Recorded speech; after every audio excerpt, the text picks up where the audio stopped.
So what do I love just as much as tarot? Coffee. But what goes good with coffee? Books. Hey you guys, it's Dani and welcome back to my channel. If you are new here, please make sure to like, subscribe, and hit that notification bell if you like things tarot, witchy, artsy, all the things.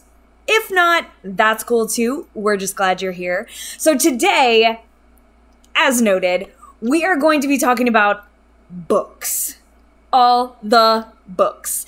So I have a tendency to read quite a bit. I read physical books, I read on my Kindle.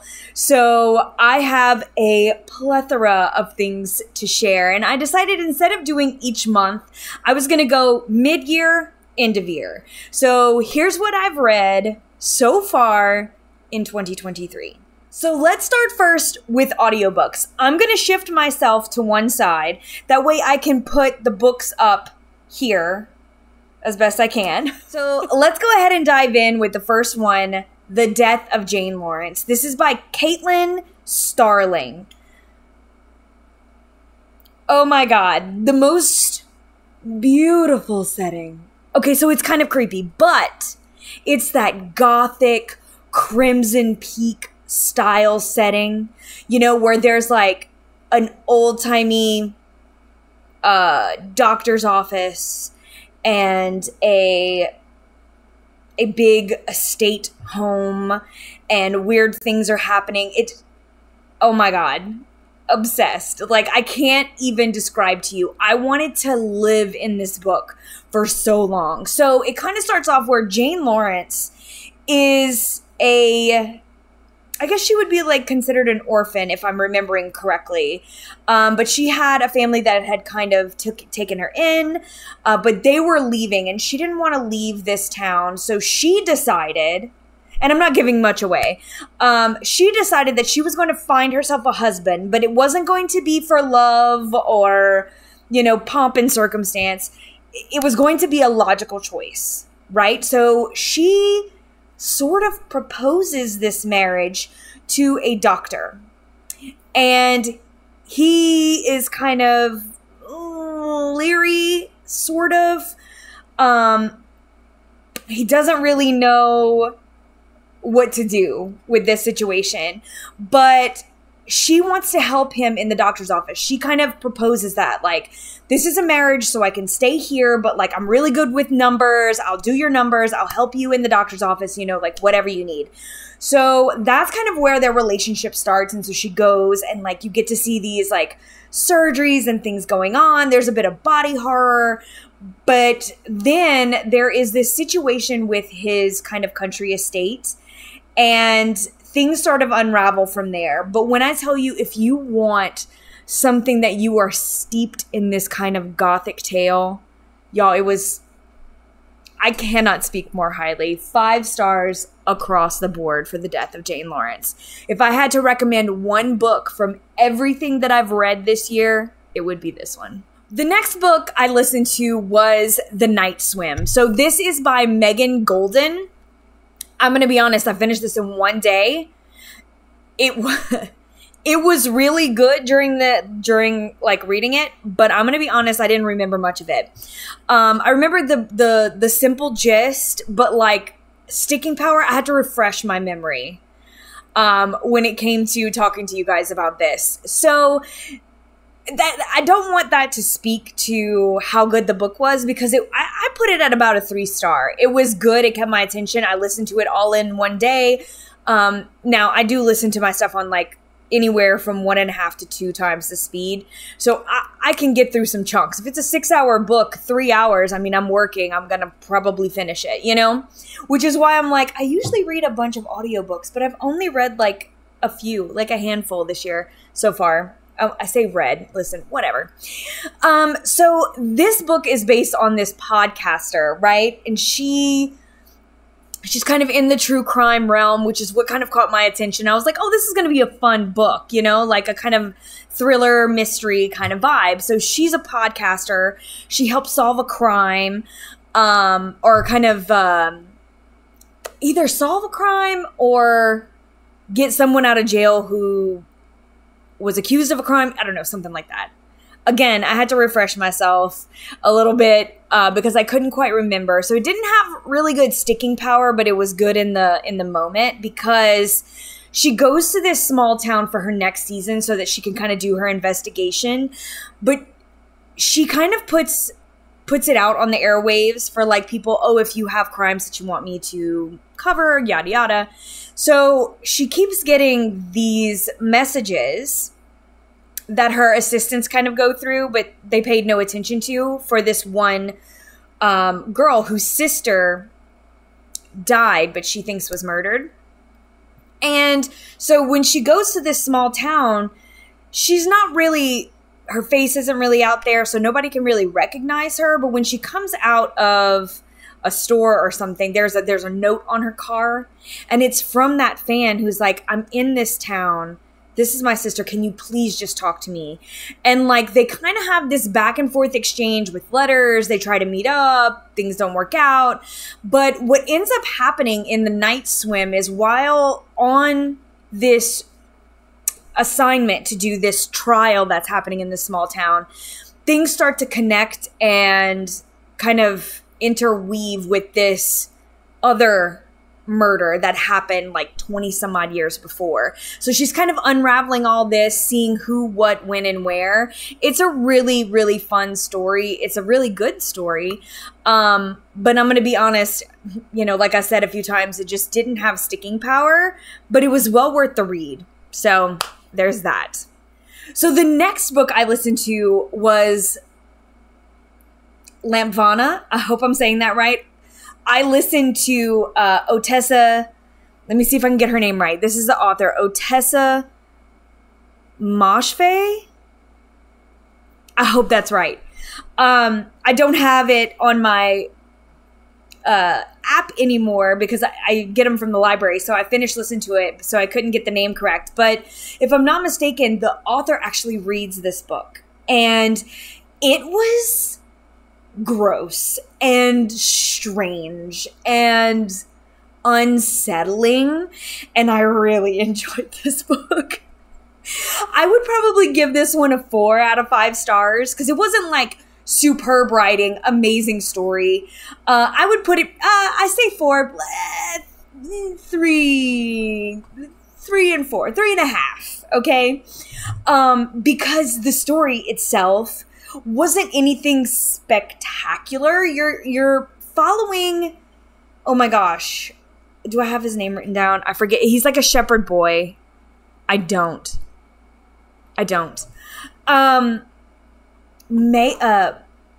Malik maybe? Something to that nature. I forget his name. He's a shepherd boy. He's kind of misshapen, misformed. It's kind of how they describe him. A very odd boy. And it kind of follows him, and there is this, like, it's like a medieval serfdom kind of vibe. And there is a king who is very uncomfortably strange. And this shepherd boy ends up with this king. I don't even know how to describe the story itself. Like I said, the story was okay. It was interesting. It was more about, in my opinion, this book was more about the atmosphere of this space. Like, you have this like old witchy woman who seems to kind of live forever. You have these like strange bodies and kind of like gross situations with, I'm not even going to go into that. If you like atmospheric medieval grossness, this is the story for you. I don't know how else to describe this. It was, without giving the whole thing away, right? It was just a whole vibe. Yeah, about 3.5 out of 5. Oh, next is Slewfoot by Brom. Okay, my second favorite. Like, read Jane Lawrence, read Slewfoot.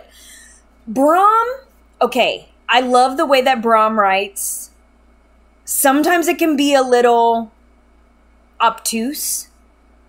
It can be a little abstract. Like they leave you guessing, right? Like what is this? What am I reading? What is going on? Right? That's the best way I can describe the way that Bram writes. Is like, wait, what is happening right now? I'm intrigued, but I don't know what's happening right now. So Slewfoot is about a woman in Puritan times named Abatha. Now, I'm just going to say, of course, her name is Abatha. I feel like all witchy women are named Abatha in books. It's like the perfect name. So while that was a little spot on, I loved Abatha's character. She felt relatable even in this Puritan time because she came from elsewhere into this Puritan city in the Americas. And she was, I want to say from the British Isles or England. I don't know, somewhere UK-ish. I don't quite remember per se, but like her mother was a very like pagan-y type of person, it seemed. Well, unexpectedly, her husband dies. And then her brother-in-law, who is a huge, huge jerk. I don't like this dude. F this guy, right? So her brother-in-law decides, oh, this land is mine again. This land is mine. I'm taking it. So there's this like tiff between the two, and that's kind of what starts this whole process. So Abatha meets this being. And she doesn't quite know, even the being doesn't quite know who they are throughout this whole thing, but she strikes up this alliance with this being and just kind of, it's like a girl power moment, right? Like she kind of takes charge of her life and we kind of follow the struggles between the Puritan lifestyle, what she believes, what she's doing, what she's seeing, and the struggle for power and women in this time. And so I loved this book. This is another one that kind of, I wanted to live there, sort of. I liked the magic that was still in this space. I liked the way that felt. Of course, I would not want to be in Puritan times with all the BS that was there, but it does give that empowered kind of pagan-y magical feel to it, and it was chef's kiss. I adored this book, so 5 stars, absolutely. So the next 2 audiobooks that I listened to, I'm going to do in quick succession. It is The Southern Book Club's Guide to Slaying Vampires by Grady Hendrix. So this one I give about 2.5 stars, maybe. It was good. Don't get me wrong. It was a really fun read. The thing about Grady Hendrix is that they have a tendency to get so many fun pop culture references in their books because it's all like of a certain time. If I'm not mistaken, this is from the 80s or maybe early 90s. I can't quite remember. Shoot. Do I have it? No, I don't have nothing about this one. It's around those times. Think 80s, 90s, kind of like mushed in there, if I'm not mistaken. So you get all these pop references. You get kind of a feel for the time and the space. These characters are so of their time, right? And I really enjoy that. So it is a lot of fun. With this, we see a woman who is going to these book clubs in suburbia, so nothing much happens. But then things start to get a bit odd when something happens to one of their neighbors and their, what is it to them? Their nephew, great nephew, something like that, comes to visit. And things just start to get a little interesting in suburbia. And so it goes through from this kind of mom perspective of life in suburbia with maybe some vampires thrown in. So it was fun. It was really fun. And the reason is that 2.5 is just like, it's not really like, it is my genre, you know, kind of like dark comedy with vampires and stuff. But like, it's not my typical book. It's not one that I would rank incredibly high, but it was really fun. And then from one of my favorite authors, Stephen King, we have Fairy Tale. So I probably would give this one about a 3-star because it was a really good story. Definitely not a typical Stephen King. Another one that I find the In This World story was almost more memorable than this otherworldly tale, but it was still captivating in the way that Stephen King manages to do. Wasn't really horror, but more a tale, right? Little twists and turns, kind of strangeness, high strangeness. But it was fun. So basically we follow this like 17-ish, this like teenage boy, who has this neighbor that is a very reclusive old man with this dog that everybody is scared of or always has tales about. And something happens to this old man, and I want to say his name is Charlie. Yeah, Charlie. So Charlie goes and kind of helps this old man and starts doing stuff for him and realizes that there is way more to this man than meets the eye and way more to what's going on in his yard than meets the eye. And so he becomes accidentally the only other person to know about this kind of separate world away from our own and how to access. And so there are many different things that kind of happen throughout this book. And it is such an engaging tale. It is, I don't know, it is really good fantasy writing, honestly. Stephen King's other fantasy book that I really enjoyed was The Eyes of the Dragon. Oh, that was one of my favorite books. One of the very first like adult novels that I ever read. And I got obsessed with that book. And I think that even that one, which was so long ago, he still has his finger on the pulse of that fairy tale, high fantasy vibe in this one. And it makes it just as good. So Fairy Tale by Stephen King is definitely one I would recommend, especially if you're a Stephen King fan and a fan of his like non-horror. This is a good one. This is a really good one.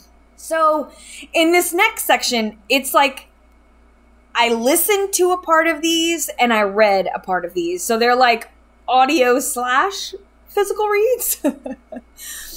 The first one is The Year of the Witching by Alexis Henderson. So funny thing, I listened to this book. I half listened, half read this book last year. And for whatever reason, it popped up on my feed somewhere. And I was like, oh my God, I never finished reading that. I never got a chance to finish reading it. So I got it again. And I read it and I was like, God, I'm just going to start from the beginning because I don't know exactly where I was. So I did. And like the more I went through and I was like, oh, I remember this. Oh, I remember this. And then I'm more than halfway through the book and I'm like, I still remember this. I didn't think I got this far. So I went on to my library and I was like, let me see if they have this on audiobook because I want to skip to some of the next chapters and hear it and see if I know what's happening. So I get it. It was I borrowed it. And I skipped to where I was, and then I like jumped some chapters and just kind of listened a little bit. I'm like, oh no, I remember this. And then I get to the end, like to the last chapter, and I'm like, oh, I know what happens. I read this book already. So apparently I had finished it last year, but I revisited this book this year. And so, I mean, yeah, 4 out of 5 stars. Still good. For whatever reason, I felt like I didn't get to the ending, but I did. And this was a very good book. Again, another very witchy book. Obviously, A Year of the Witching. We have a, I forget her name. Dang. I forget her name. But we have a Puritan girl who is kind of caught between wanting to do right and listening to her instincts. She is different from all of the other teenagers and kids around, and she catches the eye of the prophet. I think it's the prophet or the preacher's son, and there starts a plague upon the town. And as she finds out more, because she was an orphan, as she finds out more about her mother and the circumstances around her mother's death and what came before and who her real father was and his family and the drama that caused, because she is a person of color in this very, very, very, very white town. And so she already has a target on her back. And as things start to come to light to her, she starts to realize what happened before and how things needed to change. And she has to do some sketchy stuff. And she brings this minister's son in with it. So it gets really complicated. But it's a really, really good story. It's a little spooky at times. We have some really, really scary witches that pop up in here. They give all those, like, I don't know, 80s, 70s horror movie vibes, you know, like when they show the witches in the woods that are like naked and misformed. Like, it's those kind of witches that we're seeing in there. And so I really loved that part of it. But yeah, this is a really good book. It puts you in that Puritan space with witches and religion and kind of the mistreatment of lesser peoples. You know what I mean? So it really has some good vibes. It really, in the end, is satisfying in a way. So yeah, totally recommend. So the next book that I listened to and read was Where the Crawdads Sing. And this is by Delia Owens? Yes, Delia Owens. So I read about 60-ish%, maybe 65% of this book. And then it became available on my library as an audiobook. And so I ended up snatching it and just listening to the rest of it. Because I had started reading and then stopped. I had gotten into something else at that time. I have a tendency to read more than one book at a time, so that happens often. But I hadn't returned to it for a while, but it popped up on my app, so I went ahead and got it and listened to the rest of it. I'm so glad that I did. It was not what I expected.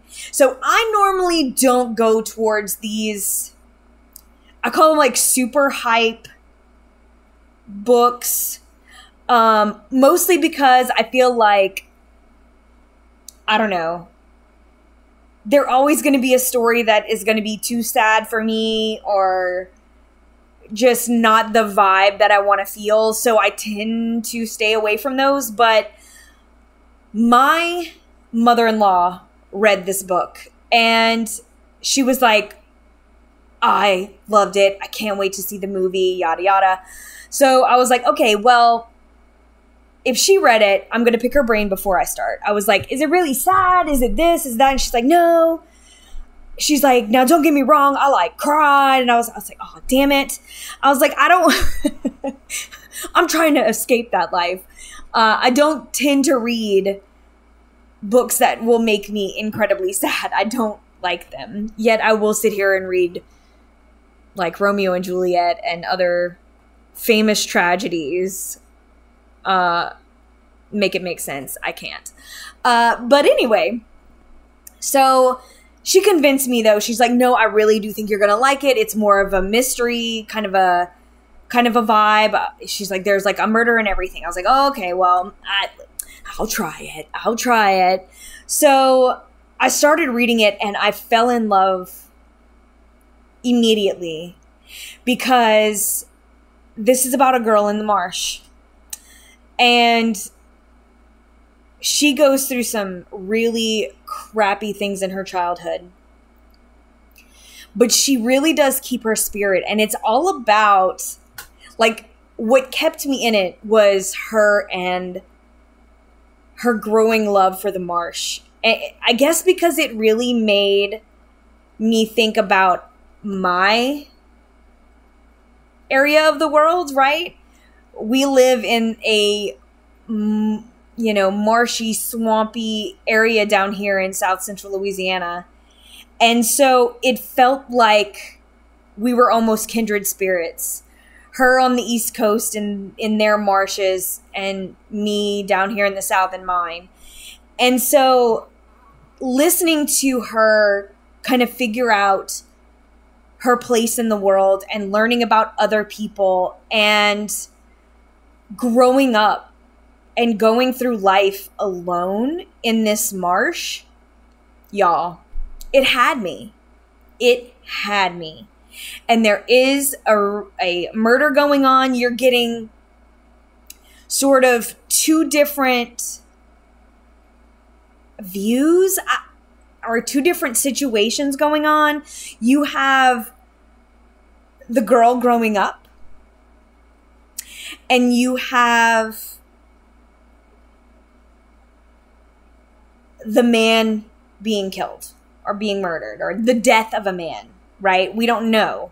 It's like, did he die of his own volition? Was it an accident? Was it murder? Like, we don't quite know, throughout the whole thing. That's what you kind of follow in this one story, is like them trying to figure out who, what, when, and where, if this even was something that they needed to look into. And then you hear you see where the marsh girl kind of comes into it. So it's a really great book. I can't speak to the movie. I haven't seen the movie yet.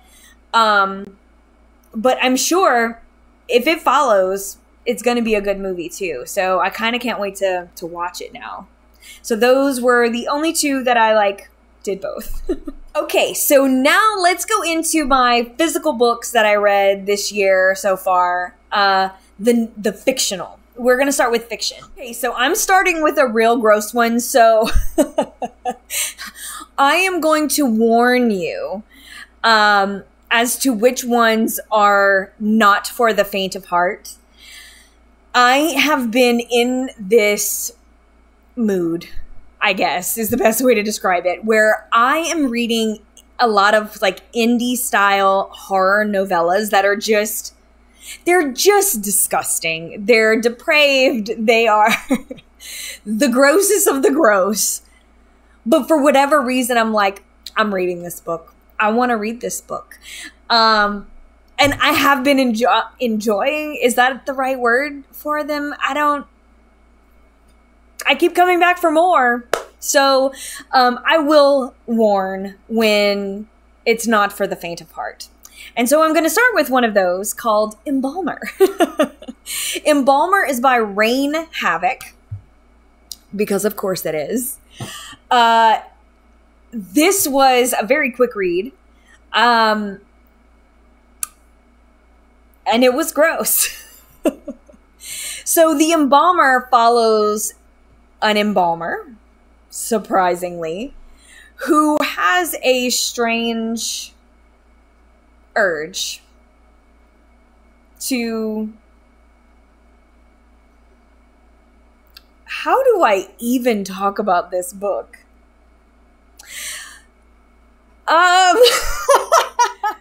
So this embalmer gets caught doing something unethical and gets kind of somehow roped into a mob situation that definitely ends with things getting out of hand.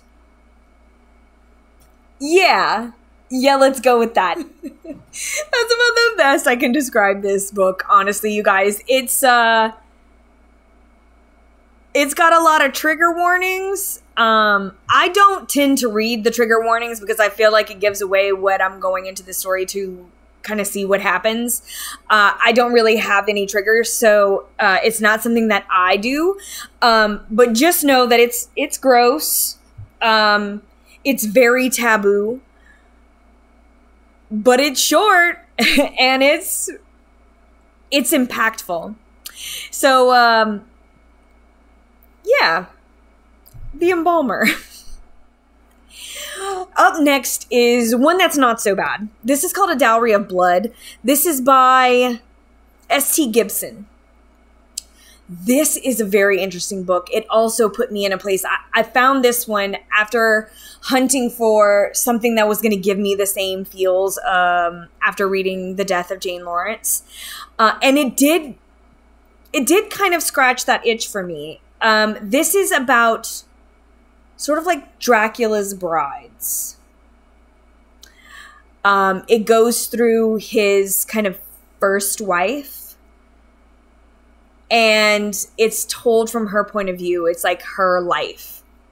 And it is a very good book. I don't know why that, like, how to describe this. It almost put me back there. It really brings you through the centuries and you see everything through her eyes. She's talking to him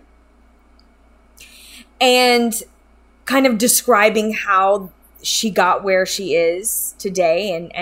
And so you flow through these centuries and you kind of see how things shift and change.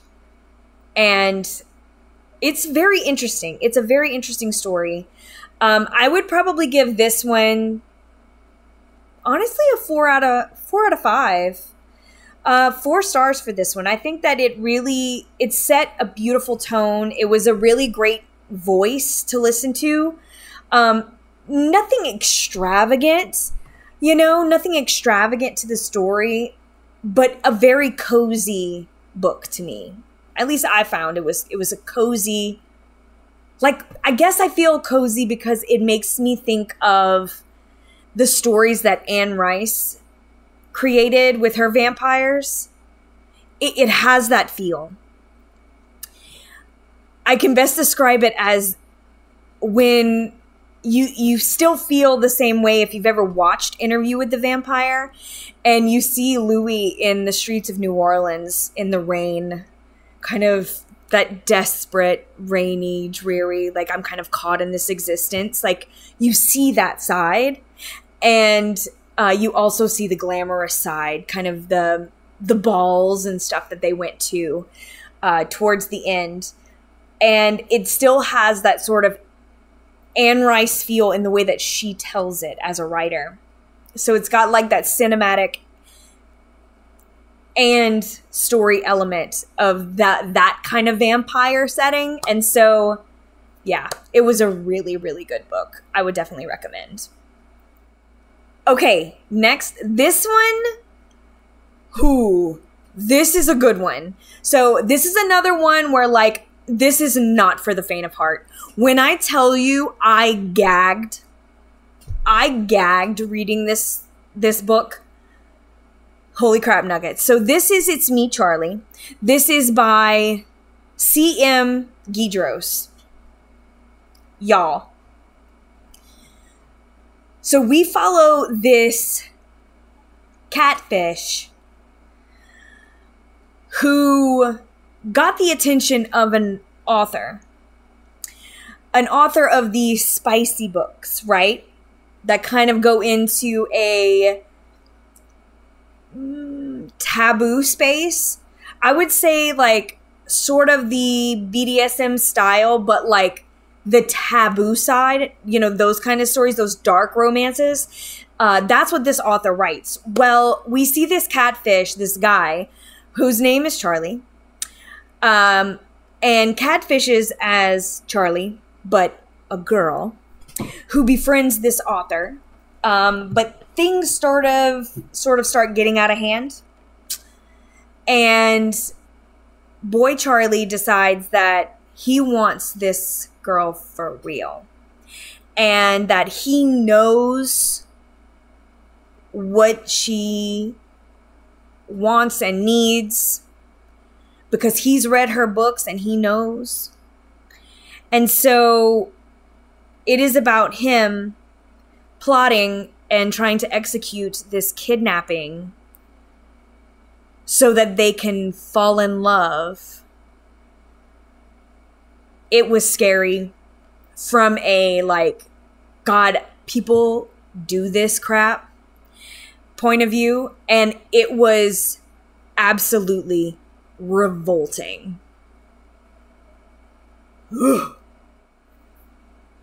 All in all, definitely a 4-star, but y'all, they have some scenes in this book that is just, I'll never forget. I'll never forget.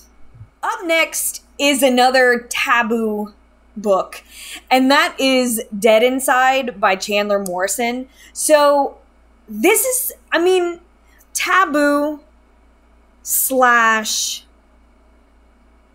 just grotesque horror. Like, I don't even know. Like, I guess I feel I feel very damaged inside for uttering these words, but like, I didn't find it that, oh my God, that's horrific. Like, it was like a whatever. What was fun was it was told like a really, you know, fun, gory B movie, you know? Like, it had the kind of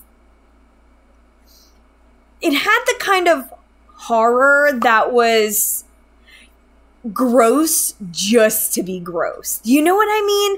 You ever watch those old B movies, you know, those B horror movies that are just, I mean, it's all blood and guts. Like, that's really all that you're seeing. You know, it's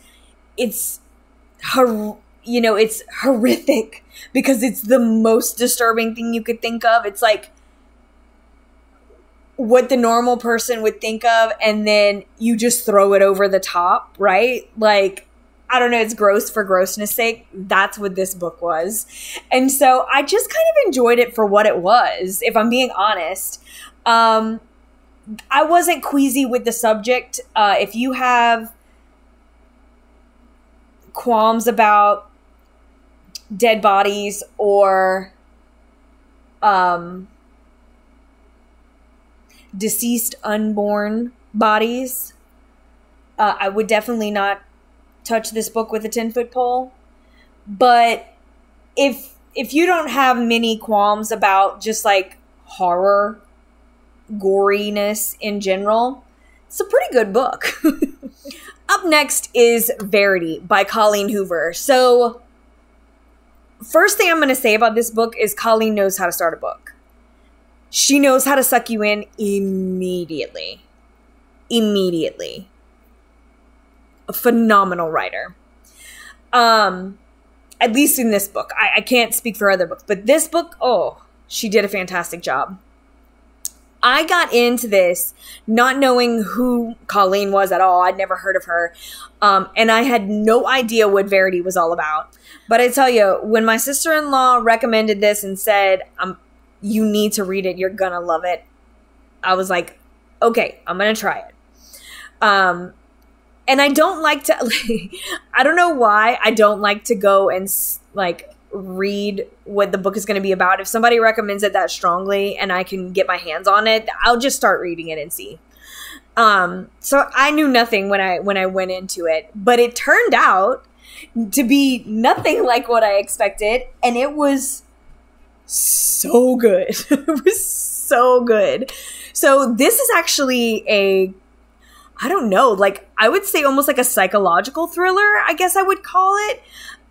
It starts off like Colleen just throws you into some action and you're just like, what is happening? And like where you start versus where you end up, like I went in blind, not knowing what kind of genre I was in, where this book was going. Like I knew nothing. I found it. She recommended it. I found it. I started reading it. And so it was a wild ride for me because I never knew where we were going, where this was going to end up. And sometimes I was like, oh, is this like a romance? And then other times I was like, oh no, is this a horror? Oh, is this a thriller? Like it really brings you for a really great story. And I'm not going to give anything away. I don't want to give anything away. So, but basically we're following this author who is going to, like, it starts off, she's going to a meeting to see about a book deal. And she's kind of in the indie realm. She's not really known, and she's really struggling. So this would be a really good thing for her to get this project and build on it. So there is a mishap before she even gets there. And when we start with this kind of oddness, and then we see how things are progressing, there's some parts that as you're going along, if you're like me, I'm like, oh, I already know where this is going. I already, I know who this person is and I know where this is going. Like, it starts off that way. And then once our author gets into this, I mean, spoiler alert, she gets the project, but like, once she starts getting into this project, you start to be thrown for a loop. You're like thrown into these two different worlds where you don't know if they're both true or if one is a fantasy or what's really happening. Is our narrator trustworthy or is she have something up? Like, y'all, it was good. It was good. I'm not going to explain anything else because I think you need to go and read it. Definitely 5-star book right here. And I wasn't expecting that because there was so much hype around it. I kept seeing it everywhere. People were talking about it around me, but I never heard like what it was about. And so I thought, I'm not really sure if this is either going to be really awesome or just meh, because when there's a lot of hype around a book, I never know if the hype is going to be worth it. But this one is. This one is for sure. Okay, so the last book I'm going to torture you with in this fiction is another really gross one. And that's Magic by Judith Sonnet. This is another one that I don't even know how to describe what this is about. Aside from, it's a haunted house that has a demon inside who's into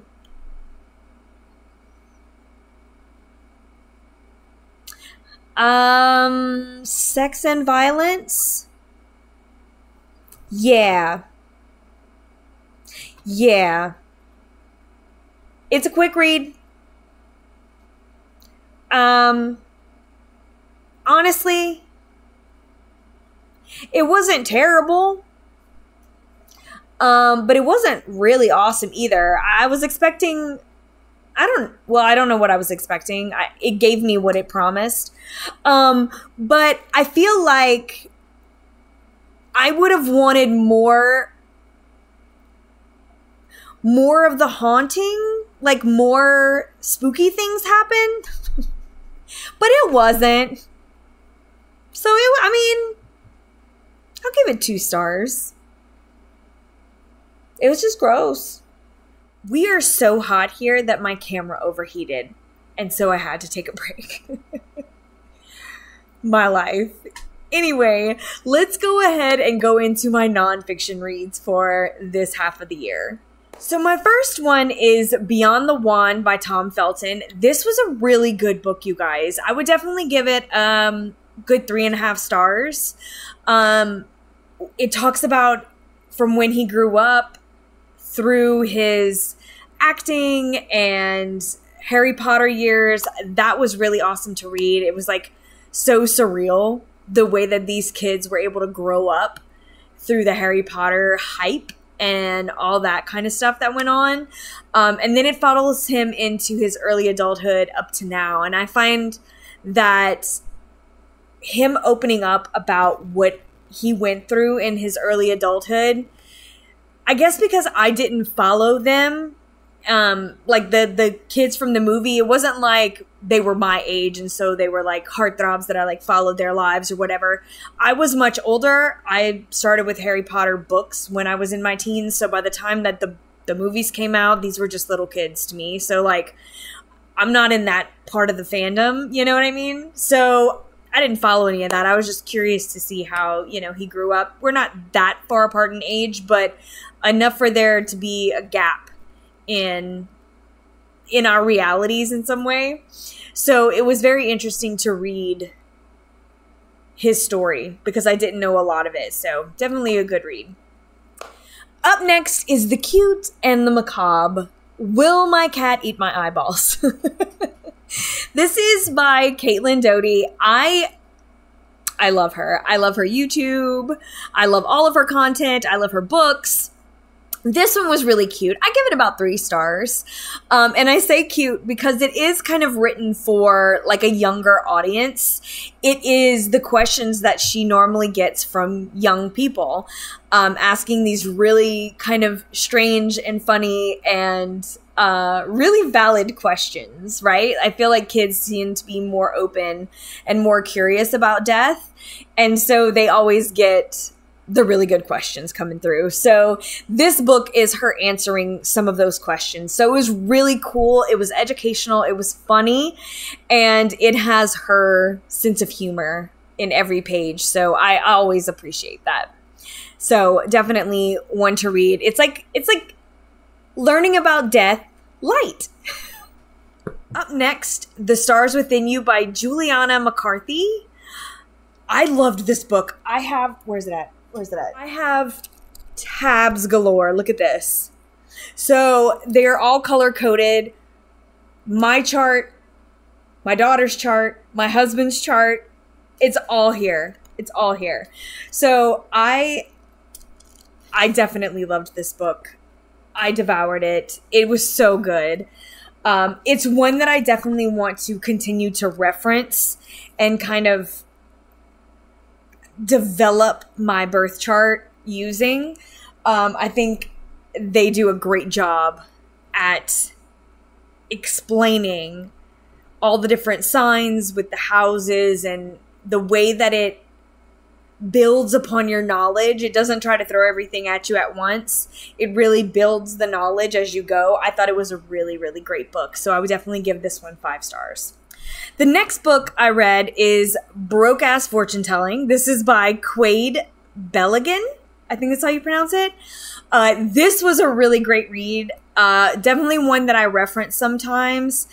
I love the way that Quade writes because it's like talking to a friend. There's profanity, there's sarcasm. I loved it.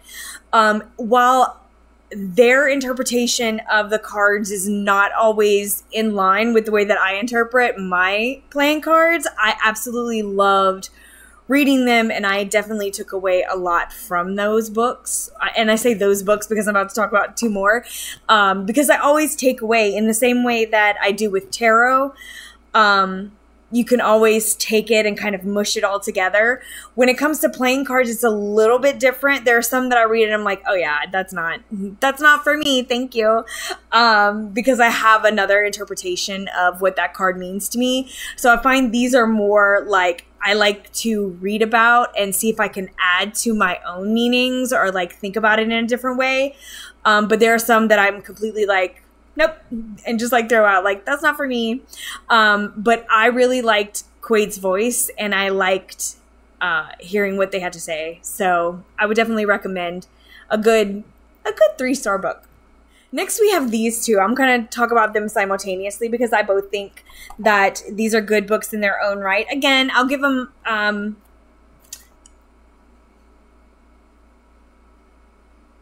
give this one like a 3. And this one a 4. 54 Devils was really good. This is by Corey Thomas Hutchinson. This says the art and folklore of fortune telling with playing cards. And they talk about really great little kind of spreads, meanings, figures. I really liked all of this part of the book. It was very interesting, and I still kind of go to their layouts. I find that's where this one is really, really good.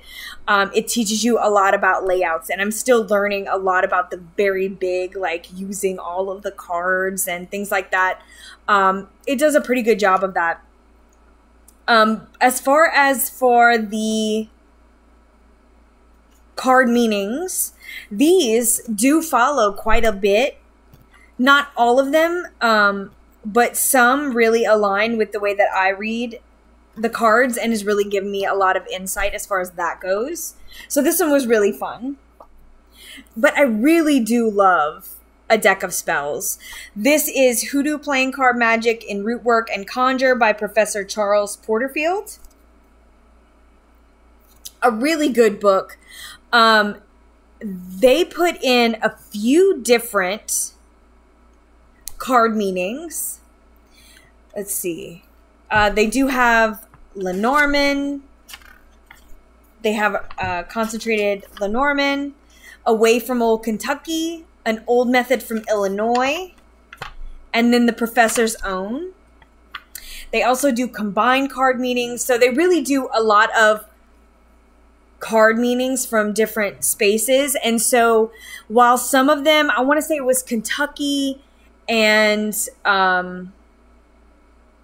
the one from Illinois kind of touched a little bit on what I know, which kind of makes sense because I know that some of my ancestors are from that area. When they moved to Louisiana from France, they were up in Illinois for a while, so that kind of makes sense. So some of these touch on the way that I read cards and some of the Professor's Own. They do have some really, really cool spell work in here. We write on the cards. I do use playing cards along with Lenormand and oracles and tarot and spell work. I use them all the time. These have a very specific spell working to them that, of course, obviously goes with hoodoo. And so some of that, like, I don't practice hoodoo. I don't pretend to know anything about it, but I do know that some of their spell work is very similar to the ones that I am familiar with. So I really do enjoy reading through this book and kind of coming back and forth as references and looking through it. It's just got a lot of information for such a small book, so I would definitely recommend this one if you are looking to learn more about playing cards. And that's it. That's all. Those are all the books that I read so far this year and what I thought of them. I will have them linked down below if I can find links for them. If not, I'll definitely have the title and author so that you can find them if you can't. If I can't. There are ways to find these books. So I will put that down below for you, but you can also find how to join our Mystic fam. You can find how to book a reading with me. You can find my website, 3 Fat Readers, all kinds of really good stuff. All linked down below, so check that out. And I will talk to you all very soon. I'm sending you all my love. Mwah! Later, Gators.